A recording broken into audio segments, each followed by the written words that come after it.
তো বন্ধুরা, আজকে আমি বলবো একটি ডাহুক পাখি ও তার সন্তানের কথা। এই যে ডাহুক পাখিটাকে আপনারা দেখতে পাচ্ছেন, এই পাখিটা মুখে করে কিছুদিন ধরে খাবার নিয়ে যাচ্ছে।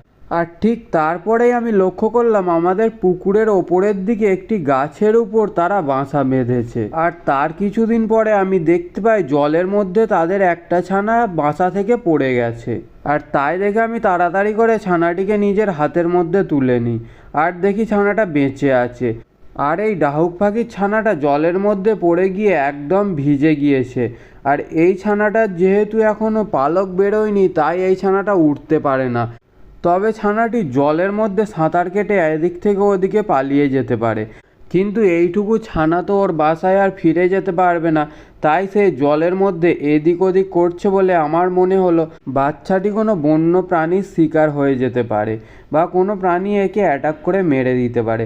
তাই আমি আর দেরি না করে বাচ্চাটিকে হাতের মধ্যে নিয়ে সাঁতার কেটে পুকুরের এক প্রান্ত থেকে অন্য প্রান্তে গিয়ে তার বাসায় আমি তাকে ফিরিয়ে দিয়ে এলাম। আর তার কিছুদিন পরে আবারও একটা ডাহুক পাখির ছানা দেখি নেটের মধ্যে আটকে গেছে। হয়তোবা এই ছানাটাও ওদেরই কোনো সঙ্গী হবে, অথবা ওই ছানাটি হবে যেই ছানাটিকে আমি ফিরিয়ে দিয়ে এসেছিলাম। দেখে তো আমি বুঝতে পারছি না কোন ছানাটি। তবে যাই হোক, এই ডাহুক পাখির ছানাটি আমাকে দেখে খুব ভয় পেয়ে গেছে, তাই এদিক ওদিক পালাতে থাকে।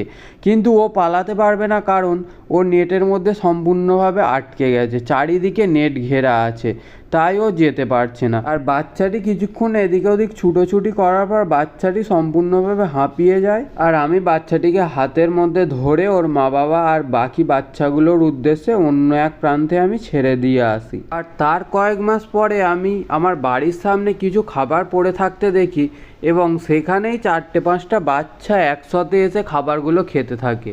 আর সেই বাচ্চাগুলোকে দেখে মনে হচ্ছিল অনেকক্ষণ কোনো খাবার খায়নি, তাই তারা ভয় না পেয়ে আমাকে একসাথে এসে সবাই মিলে খাবারগুলো তাড়াতাড়ি করে খাওয়া শুরু করে দেয়। তবে আমার এটা দেখেই খুব ভালো লাগলো যে ডাহুক পাখির 3-4টে বাচ্চাই সুস্থ সবল আছে, এবং একটাও হারিয়ে যায়নি বা কোনো কিছু আঘাত হয়ে নষ্ট হয়ে যায়নি। আর এই 4-5টা বাচ্চাই সুস্থভাবে বড় হয়ে গেছে।